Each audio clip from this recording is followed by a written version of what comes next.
nossa aula 24, Direitos Humanos e Segurança Patrimonial, ou Direitos Humanos e Segurança. Vamos tratar algumas coisas aqui a respeito da história dos direitos humanos. Nasceu ali nas Nações Unidas em 48 e depois legislação nacional, o que temos na Constituição, legislações infraconstitucionais, e eu vou falar da transversalidade, que é o trabalho da segurança, e por que isso vai afetar essa questão dos direitos humanos. Muito bem, então vamos observar isso aí. Os direitos humanos são direitos inerentes a todos os seres humanos, independentemente de raça, sexo, nacionalidade, etnia, idioma, religião ou qualquer outra condição. Vejam que essa é uma temática muitas vezes mal interpretada pela sociedade. A gente vê às vezes quando um policial é ferido, a gente fala que os direitos humanos só se preocupam com os bandidos. Na verdade, isso é um lado do que muitas vezes acontece no terreno. Mas direitos humanos é para o homem da lei também. Direitos humanos é para uma pessoa que tem deficiência, que precisa atravessar uma rua e não tem locais com acessibilidade. Direitos humanos é para uma criança que perdeu os pais logo cedo e ela é órfã, ela não tem apoio do Estado, ela muitas vezes passa dificuldade. Então, os direitos humanos, na verdade, na essência conceitual, é algo interessante, é algo importante para as sociedades. Por isso que nós que trabalhamos com segurança, temos que entender esse conceito para treinar, para orientar, de modo que as pessoas possam aplicá-lo corretamente no seu dia a dia. Os direitos humanos, né, no sentido geral, eles incluem direito à vida, direito à liberdade, direito à liberdade da escravidão, ou seja, nós não podemos falar em escravidão, em trabalho escravo. Não podemos falar em tortura, liberdade de opinião e expressão, liberdade de direito ao trabalho e à educação e muitos mais. Nós iremos tratar depois no Brasil o que a legislação trata, quais são essas categorias, quais são essas áreas. E aqui eu faço a seguinte ressalva. Eu já trabalhei num contrato que a minha empresa ganhou a licitação para o Ministério dos Direitos Humanos com a questão dos riscos inseridos no contexto do Programa Nacional, do Programa de Proteção dos Defensores de Direitos Humanos, Programa Nacional. Eu percebi que, de fato, existe um lado da ideologia que às vezes se ocupa mais, mas ele se ocupa mais porque o outro lado deixou passar. Na verdade, ajudar as pessoas, por exemplo, um caso que eu sempre conto onde eu passo, onde eu faço as palestras, eu vi situações, por exemplo, onde tem tribos, cacique brigando com cacique. Então isso não tem nada a ver com política. Quem vai proteger aquela tribo mais fraca? O Estado tem a obrigação de proporcionar essas proteções. Por isso que nós falamos em direitos humanos como uma entidade acima da questão ideológica, acima da questão política. É uma obrigação da sociedade, é uma obrigação do Estado a preservação dos direitos humanos. Então a Declaração Universal dos Direitos Humanos, né, a DUDH, é o documento marco, é esse documento a partir do qual todas as doutrinas, as teorias, os conceitos de direitos humanos vieram para a sociedade, vieram para o mundo. Ela foi assinada quando? Em 48, justamente naquele prosseguimento do final da Segunda Guerra Mundial, com a criação da ONU, a Carta da ONU, e ali foi então emitida a Declaração Universal dos Direitos Humanos, ali a resolução da Assembleia Geral 217. E se estabeleceu o quê? Um padrão de conquista para todos os povos e todas as nações. Sabemos que logo em seguida se deflagrou a Guerra Fria e o regime comunista começou a matar, e a ONU, a gente sabe que a ONU ela tem uma participação, ela não consegue, ela por questões legais não impõe, ela orienta, ela recomenda, mas ela não impõe. Então, isso aqui era de fato algo muito ideal no papel, mas sabemos que os regimes totalitários se esparramaram pelo mundo e mataram milhões de pessoas, e não tinha o que se fazer, né? Mesmo se buscando auxílio de outras nações, mesmo o lado democrático tentando ajudar, infelizmente não foi possível evitar aí a morte de milhões de pessoas ao redor do mundo, né? Segundo tem nos relatos, o comunismo chegou a matar quase 100 milhões de pessoas. Isso é uma coisa triste. Quando nós nos aprofundamos no estudo dos direitos humanos e vemos isso, é de fato algo inexplicável, algo imperdoável. Então, os regimes totalitários, eles fazem um coro totalmente contrário à doutrina ou aquilo que é da essência dos direitos humanos. As pessoas precisam ser preservadas, independente do que ela acredita, qual religião ela professa, qual a cor dela, qual a origem dela, se ela é rica, se ela não é rica. Todos nós somos iguais, ou pelo menos devemos ser iguais diante da lei.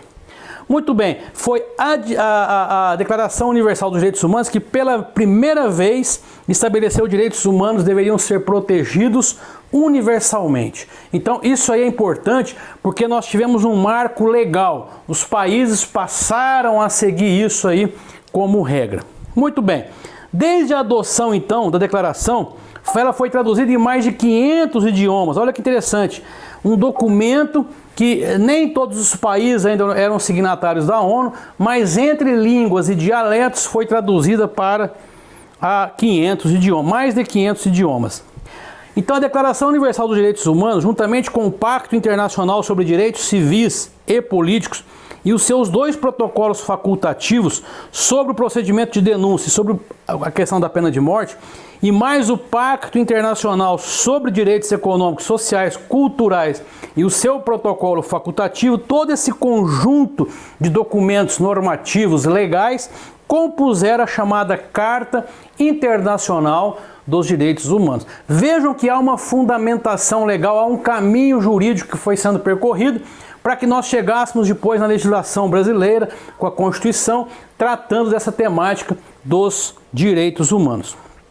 Uma série de tratados internacionais de direitos humanos e outros instrumentos adotados desde 1945 expandiram o corpo do chamado direito internacional dos direitos humanos. É o direito que trata da guerra, é o direito que trata dos prisioneiros de guerra, por exemplo, e tudo isso que se expandiu, essa crescente pesquisa na área do direito, na área jurídica, relacionada aos direitos humanos, tem a sua origem aí no pós-Segunda Guerra, tem a sua origem na Declaração Universal dos Direitos Humanos.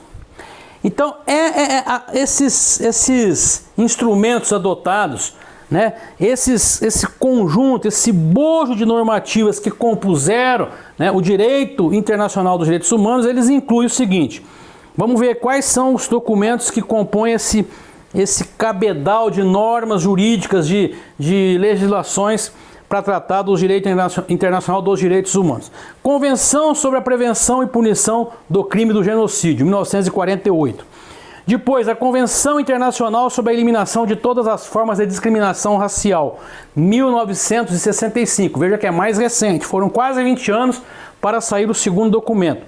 Convenção sobre a Eliminação de Todas as Formas de Discriminação contra as Mulheres, 1979. Depois nós tivemos a Convenção sobre os Direitos da Criança. Vejam, isso é recentíssimo, 1989. Isso logo em seguida gerou no Brasil o quê? O Estatuto da Criança e do Adolescente, famoso ECA. Convenção sobre os Direitos das Pessoas com Deficiência, 2006. Estamos falando aí de 14, 17 anos atrás, coisas muito recentes, é uma crescente, uma velocidade muito rápida disso aí, e muitas outras legislações. Então vejam que isso aí, os países que são signatários da ONU, como o Brasil ele acaba adotando legislações internas para atender essas diretrizes legais, esses normativos aí das Nações Unidas. Vamos ver então aqui no Brasil um pouco do arcabouço jurídico em relação a direitos humanos. Legislação nacional nossa principal é a Constituição de 88. Seu artigo 1º, inciso 3º, quando fala dos fundamentos do Estado brasileiro, diz: a dignidade da pessoa humana. Então a dignidade da pessoa humana é um fundamento da nossa república. Então, se eu não seguir, se a minha empresa não segue, se a minha empresa não valoriza as pessoas, se a minha empresa não se preocupa com a dignidade do ser humano, ela está confrontando uma ordem constitucional. Aí a gente fala em clima organizacional, fala pessoas que maltratam pessoas, chefes que destratam seus liderados. Isso está errado. Isso, até do ponto de vista dos direitos humanos, está errado. Nós temos que tratar as pessoas com dignidade. Artigo 3º da Constituição Federal. Constituem objetivos fundamentais, agora são os objetivos fundamentais, não são os fundamentos do Estado. O 4º, promover o bem de todos. de todos. Então, sem preconceitos de origem, raça, sexo, cor, idade, quaisquer outras formas de discriminação. Então, percebam que a Constituição protege os direitos das pessoas. Se isso acontece na prática, se os nossos governantes têm realizado isso, é outro problema. O importante é que na minha empresa, na empresa para a qual eu vou montar um planejamento de segurança corporativa ou patrimonial, eu preciso observar isso. Eu não posso fazer distinção se a pessoa é evangélica, ou se é umbandista, ou se é católica, ou se é espírita. Ah, mas essa pessoa aqui eu só contrato. Não pode ter isso. Então nós precisamos entender porque lá na ponta da linha é o vigilante que vai ter esse contato diário com pessoas. É o agente de portaria, é a pessoa da segurança patrimonial que vai lidar com as pessoas que frequentam aquele ambiente. Então ela precisa saber disso. Olha, tem normas referentes a respeitar as demais pessoas. Eu dou sempre o exemplo lá daquele Carrefour no Rio Grande do Sul. Se aquela pessoa tivesse sido treinada exaustivamente para entender que ela tem que respeitar o próximo, mesmo quem estava assistindo jamais deixaria que aqueles amigos sufocassem aquela pessoa que estava detida. E aí acabou em morte. Hoje as pessoas respondem, foi uma situação muito triste, né? Artigo 4º agora da nossa Constituição, quando fala dos princípios da República Federativa do Brasil. O segundo princípio diz prevalência dos direitos humanos. Então é constitucional, a Constituição brasileira trata da temática direitos humanos. E aí na legislação infraconstitucional nós temos o decreto 6.044 de 2007, então veja aí, muito tempo depois da Constituição, em que ele consolidou diversos normativos referentes a direitos humanos e trouxe a Política Nacional de Proteção dos Defensores de Direitos Humanos. São aquelas pessoas que militam em prol de minorias, de pessoas que estão desprotegidas. Eu vou dar um exemplo para vocês, eu falei da questão indígena, mas pessoas que vivem em quilombolas, pessoas que moravam em regiões que foram invadidas por águas de barragem. Isso não tem a ver com política, isso não tem a ver com ideologia. O Estado precisa se fazer presente para proteger o direito à vida daquelas pessoas. Quando eu realizei esse trabalho referente a risco para o Ministério dos Direitos Humanos, a gente soube de situações em que o crime organizado ameaçava pessoas em determinada comunidade, particularmente no Nordeste. Então vejam que isso cabe ao Estado, né, promover a proteção, a segurança dos direitos humanos. Por isso que a tua empresa, a minha empresa, a empresa que eu dou a consultoria, o meu cliente, ele precisa ter clara consciência que ele tem que priorizar os direitos humanos e que isso precisa entrar na política de segurança dele. Aliás, isso precisa entrar no planejamento estratégico da empresa. Então, aqui no Brasil hoje tratamos de que áreas dentro da questão dos direitos humanos? Princípio da dignidade humana. O ser humano tem que ser tratado com fidalguia, com educação. Isso não é só uma questão de ser um líder, isso é uma questão de cumprir a lei. Direito à vida, direito à liberdade, aí eu incluo aqui a liberdade religiosa, direito à igualdade, direito à propriedade. Veja, direitos humanos, ele me dá o direito à minha propriedade, isso é constitucional. Então a pessoa não pode invadir a minha casa e dizer que ela precisa de ter moradia, mas ela tem que ter o respeito à minha propriedade. Direito à segurança, direitos sociais, direitos políticos, direito à nacionalidade, direito ao meio ambiente. Vejam, você vai falar assim, professor, a gente não vê isso no nosso país. Eu estou falando da norma, da teoria. As coisas, elas estão sendo cumpridas ou não, isso é uma outra etapa, é uma outra questão.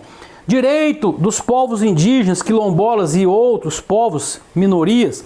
Direito das mulheres, direitos dos afrodescendentes. Direito à livre orientação sexual, direito das crianças e adolescentes. Direito dos idosos, direito das pessoas portadoras de deficiência e muitas outras que precisam ser tratadas com respeito e serem cuidadas pelo Estado brasileiro, pelas empresas. Hoje está muito famoso, vamos ter aí uma próxima aula, aquela sigla do ESG, né? E ali a gente vê que essa questão do social, você inclui ali direitos humanos. As empresas precisam voltar os seus olhos para essa questão dos direitos humanos, especialmente quem trabalha na segurança, porque é uma atividade transversal dentro das organizações. Então aqui, para que a gente possa contextualizar a temática de direitos humanos com a segurança, eu trouxe esse slide dizendo a transversalidade, né? Em todas as áreas da empresa tem a segurança, é o vigilante bloqueando um acesso, é o vigilante armado num controle de uma armaria ou de um paiol de munições, é o vigilante armado numa portaria, dependendo da região onde está a empresa, recebendo pessoas, lidando com funcionários, controlando acesso a determinadas áreas da empresa. Tudo isso aí a gente vê que tem a segurança. Então, o que é importante, você que trabalha com segurança, você que planeja segurança, você tem que entender isso, tem que estar no teu sangue. Primeiro, direitos humanos é uma matéria do curso de formação de vigilantes previsto pela Polícia Federal. São 20 horas de direitos humanos e 10 horas de relações humanas. Tá lá. Então, quem trabalha com segurança, que tem a profissão no KNAI lá no seu cargo, vigilante, ele estudou isso, então é obrigação aplicar aquilo que ele estudou. E é importante que quem é instrutor, quem é o planejador, quem é o consultor, enfatize essa questão dos direitos humanos. E aqui eu quero finalizar mostrando para você que trabalha com segurança, qualquer elemento de segurança tem o dever de denunciar qualquer ato que seja tentatório à segurança, mas também qualquer tipo de violação de normas da empresa. Então, se alguém está ultrapassando uma pessoa idosa numa escada, empurrou um deficiente, né, distratou uma pessoa porque não era da religião dela, cabe ao segurança se impor, mostrar que naquela empresa se respeita os direitos humanos. Caso do Carrefour novamente, caberia aquela equipe apenas imobilizar a pessoa e aguardar que alguém da segurança pública chegasse. Apenas não tinham que tentar fazer mais nada. E ali, pessoas paradas olhando, infelizmente aquela pessoa veio a óbito. E eu enfatizo sempre isso, ter a consciência da importância que é essa temática para o seu trabalho, para o meu trabalho, para o trabalho daqueles profissionais que atuam com segurança dentro das corporações. Tá bom? Então fica aí a aula de Direitos Humanos e Segurança. Na aula 25 eu vou tratar sobre Lei Geral de Proteção de Dados e Segurança Patrimonial ou Segurança Corporativa, que aqui está mais genérico. Eu aguardo você então na 25ª aula. Até lá!